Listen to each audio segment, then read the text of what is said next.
HVAC से related video लेके आए हैं। इस वीडियो में हम बात करेंगे डस्ट कलेक्टर। हम HVAC सिस्टम में AHUs के साथ डस्ट कलेक्टर की ज़रूरत क्यों पेश आती है और इसके अलावा जो डस्ट कलेक्टर ये काम कैसे करता है, इसके मेन पार्ट्स कौन कौन से होते हैं और सबसे अहम इसके एडवांटेजेस क्या है। इसमें जो ऑटो क्लीनिंग का सिस्टम है वो बहुत ज़बरदस्त एक सिस्टम है जिसकी वजह से हम जो फिल्टर इस्तेमाल करते हैं वो ऑटो क्लीन होते हैं।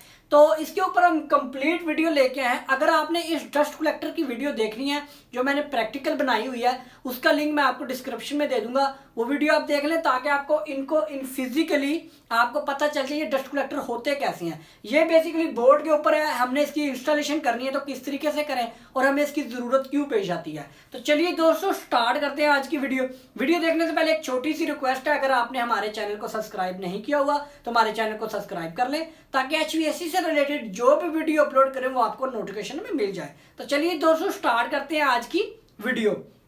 दोस्तों ये मैंने बेसिकली डस्ट कलेक्टर बनाया है, इसके ऊपर हम बाद में डिस्कस करेंगे। पहले आप एक चीज को समझे कि डस्ट कलेक्टर की हमें जरूरत क्यों पेश आती है, हम इसको इस्तेमाल क्यों करते हैं। आपको पता है जो सेंट्रल एयर कंडीशनिंग होती है उसमें ज्यादातर हम AHUs का इस्तेमाल करते हैं। AHUs जो होते हैं हमारे, ये मैंने AHU बनाया है, ये एक से ज्यादा रूम्स को सर्व करते हैं। मिसाल के तौर पे 10 से 15 AHUs हो सकते हैं, रूम्स हो सकते हैं, सॉरी एक AHU 10 से 15 रूम को सर्व कर रहा है, ठीक है। अब उन 10 से 15 रूम्स के अंदर एक रूम ऐसा है जिसके अंदर आपकी मतलब कि मशीनरी लगी हुई है, कोई ऐसी लेथ मशीन है, उसके अलावा CNC मशीन जिसको बोलते हैं, या आपके वुडन वर्क जो होता है उसकी मशीनरी है, जो आपके एयर में बहुत ज़्यादा डस्ट या फिर आपकी जो जिसके ऊपर आप वर्किंग करें उसके पार्टिकल्स, आयरन पार्टिकल्स या वुडन पार्टिकल्स, छोटे छोटे जो ज़र्रात होते हैं वो आपके यानी कि एयर में मिक्स हो जाते हैं। अब वो 10 रूम्स के अंदर एक रूम ऐसा है जिसके अंदर ये मशीनरी लगी हुई है, लेकिन अगर हम उसमें सेंट्रल एयर कंडीशनिंग कर रहे हैं तो फिर क्या होता है कि आपकी रिटर्न एयर उन 10 सेंट्रल एयर कंडीशनिंग जो रूम्स हैं उनकी जो रिटर्न एयर है अगर हमारी उन रिटर्न एयर्स के साथ मिल जाएगी तो फिर क्या होगा, जो आपके इस रूम के रिटर्न एयर के पार्टिकल्स होंगे वो आपकी मेन रिटर्न की लाइन के साथ वो AHU में आ जाएंगे। जब AHU में आएंगे तो AHU में प्रॉब्लम क्या होने वाली है, जाहिर सी बात है वहां तो बहुत ज्यादा डस्ट है। अगर वुडन वर्क्स है तो आपको पता ही है, या CNC की लेथ मशीन है या कोई भी है उसमें बहुत ज्यादा डस्ट होती है मशीनरी के अंदर जहां पे काम होता है। अब वो क्या होगा, वो आपका AHU, अगर आपने फिल्टर तो इस AHU में भी लगाए हुए हैं, लेकिन वो जब आपकी रिटर्न एयर में शामिल होगी डस्ट, वो आपके बार बार ये फिल्टर को चोक करेगी। आपको BMS सिस्टम से वो बार बार आपका AHU फिर वो क्या करेगा, वो अलार्म देगा, डर्टी फिल्टर का अलार्म देगा। अगर डर्टी BMS सिस्टम आपने इस्तेमाल नहीं भी किया हुआ तो फिर क्या होता है कि फिर आपके फिल्टर चोक हो जाते हैं, आपकी मतलब कि सक्शन कम हो जाती है, आपकी कूलिंग में भी फर्क पड़ जाता है। जाहिर सी बात है अगर आपके फिल्टर चोक हो जाते हैं जल्दी तो आपके जो सप्लाई एयर है वो उसमें भी टेम्परेचर में भी फर्क आ जाएगा, उसके प्रेशर में भी फर्क आ जाएगा, ठीक है।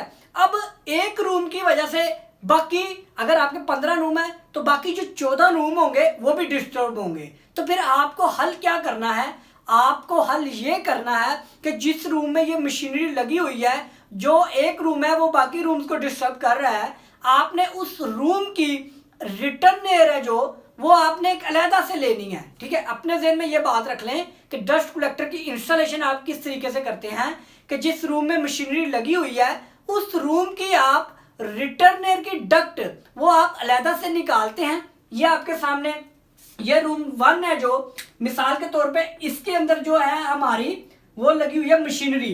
अब ये जो सेकंड नंबर पे रूम है, इसी तरह 2 सेकंड, थर्ड, फोर्थ जितने भी रूम होंगे ना आगे, वो आपके इस रिटर्न एयर में आपकी रिटर्न आ रही है, लेकिन इसमें मशीनरी लगी हुई है हमारी। वो मशीनरी जो है वो इस रूम में लगी हुई है। हम चाहते हैं इस रूम की जो रिटर्न है वो हमारी साफ हो जाए पहले हमारे मेन AHU में जाने से पहले। तो इसलिए फिर हम क्या करते हैं, इसकी रिटर्न एयर को हम इस मेन रिटर्न में एयर में शामिल नहीं करते, बल्कि हम इसको अलहदा से लेके आते हैं। अब ये मैंने डस्ट कलेक्टर में लेके आया हूँ उस रूम की रिटर्न एयर को। सप्लाई एयर का कोई इशू नहीं होता। सप्लाई जब आपकी इस रूम की रिटर्न एयर साफ हो जाएगी, ये ब्लोअर लगा हुआ है, ये कैसे काम करता है इसके ऊपर बाद में, ये सप्लाई एयर का कोई मसला नहीं है। आपकी ठंडी एयर जाएगी, ठंडी एयर जाने के बाद वहां पे जब सक्शन होगी तो उसमें डस्ट शामिल हो जाएगी। अब उसको हमने पहले साफ करना है ताकि आपके जितनी भी रिटर्न एयर 10 रूम्स की रिटर्न एयर आ रही है ना, उसमें आपकी डस्ट शामिल ना हो। उस मकसद के लिए हमने ये डस्ट कलेक्टर का इस्तेमाल किया है। अब ये काम कैसे करता है, इसके मेन पार्ट्स और इसको जो ऑटो क्लीनिंग का सिस्टम है ना वो क्या है, इसके ऊपर डिस्कस कर लेते हैं। ये आप देख रहे हैं, ये रूम से हमारी रिटर्न एयर आई, ये इसके अंदर हमारे पार्टिकल्स हैं। इस रूम के जो रूम से आ रही है इसके अंदर हमारे जो पार्टिकल्स हैं, डस्ट के कह लें, वुडन के कह लें, आयरन के कह लें, वो हमारे इसके अंदर पार्ट। अब ये डस्ट कलेक्टर आ गया, ये इसकी मेन बॉडी है बाहर की एक्सटर्नल। अब इस बॉडी के अंदर हमने इसके दो पार्टीशन की होती हैं। एक हमारा, ये आप देख रहे हैं, एक हमारे डर्टी एयर का पार्टीशन होती है, एक हमारी क्लीन एयर की पार्टीशन होती है। ये आप देख रहे हैं बिल्कुल सील होती है, यहाँ की एयर आपकी यहाँ मिक्स नहीं हो सकती। लेकिन अब ये जो मैंने फिल्टर लगाया ना, बैग फिल्टर, अब ये बैग फिल्टर भी हो सकते हैं, ये ट्यूब फिल्टर भी हो सकते हैं, जो ट्यूब की सूरत में जैसे ट्यूब रॉड होता है उसकी मदद सूरत में भी हो सकते हैं। ये हमने बैग फिल्टर का इस्तेमाल किया है।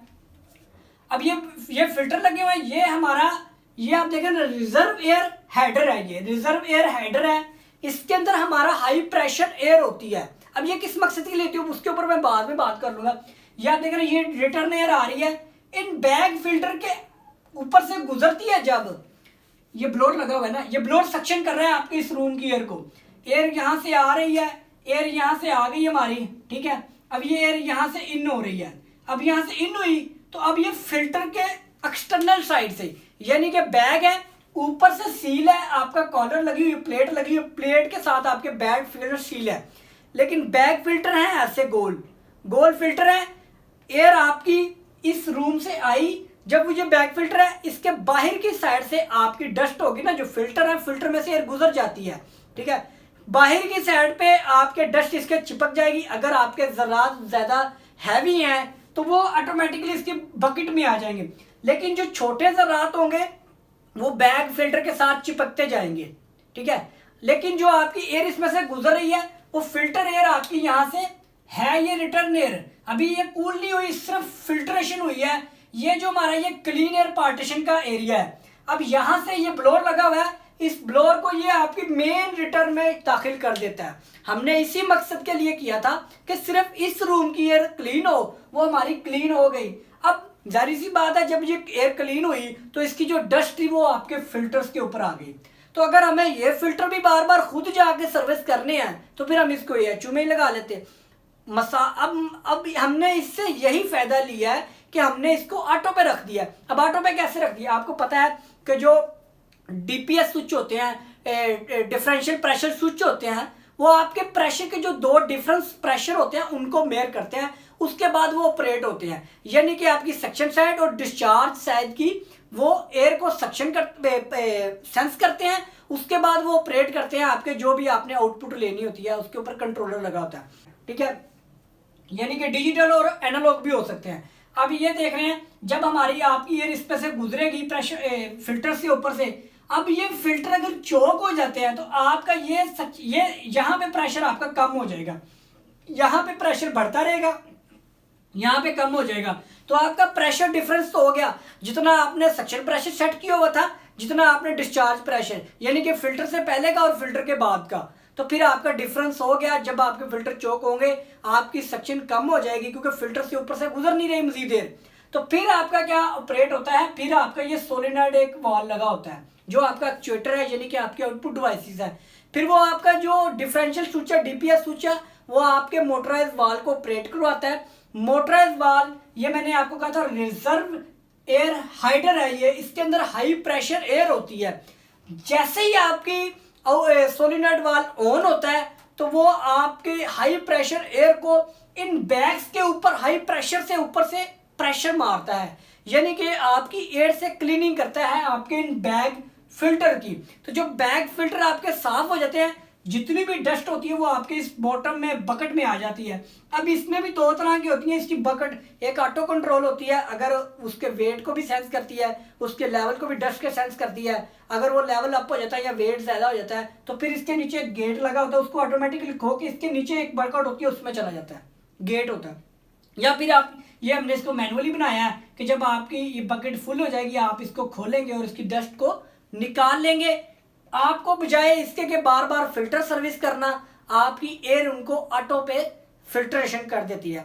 तो ये एक छोटी सी वीडियो थी डस्ट कलेक्टर से रिलेटेड। इसमें बहुत ज़्यादा एडवांस सेटअप भी आ चुके हुए हैं, लेकिन अभी हमने एक सिंपल सी इसके बारे में बात की है कि ये हमारे इस तरीके से आप उस रूम की रिटर्न एयर को अलग से निकालें, उसके बाद उनको फिल्टर से निकालें। फिल्टर आपका उसको ऑटो पे सर्विस करता रहेगा, आपके AHU में कोई प्रॉब्लम नहीं आने वाली। बाकी एक रूम की वजह से आपके 10 रूम भी डिस्टर्ब नहीं होंगे, क्योंकि वहां पे भी आपकी कूलिंग का कोई इफेक्ट नहीं होगा, क्लीनेस का भी कोई मसला नहीं होगा। तो बेहतर है आप अगर किसी जगह पे इंडस्ट्री में हैं जहां पे इस तरह के इशू आ रहे हैं तो आप इन डस्ट कलेक्टर्स का इस्तेमाल करें। तो दोस्तों ये थी आज की वीडियो। अगर वीडियो आपको अच्छी लगी तो हमारे इस चैनल को सब्सक्राइब कर लें और बेल आइकॉन के बटन को लाजमी प्रेस करें ताकि HVAC से रिलेटेड जो भी वीडियो अपलोड करूँ आपको नोटिफिकेशन में मिल जाए।